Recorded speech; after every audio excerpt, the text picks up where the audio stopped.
मोतिहारी में दरोगा जी का भूजा पर शराब पार्टी के साथ रिश्वत लेते वीडियो वायरल हो रहा है। हालांकि एससीएस इस वीडियो की पुष्टि नहीं करता है, लेकिन मामला जिले के नकरदेही थाना में पदस्थापित दरोगा का है, जो भूजा पार्टी में नशे में धुत होकर रिश्वत ले रहे हैं।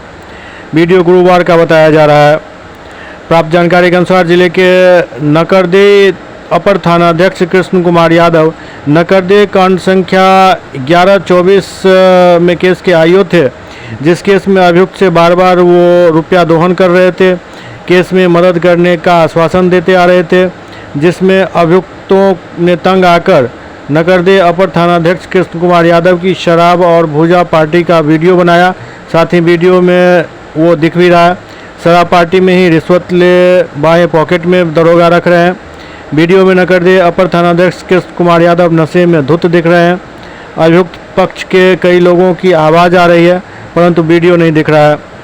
दरअसल नकरदेही थानाध्यक्ष कृष्ण कुमार यादव ने केस में मदद के नाम पर कई बार रिश्वत ली, जिससे आरी जाकर अभियुक्त ने वीडियो बनाकर वायरल कर दिया।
और एक गलती भी बड़ा हो गया, इसने भागों में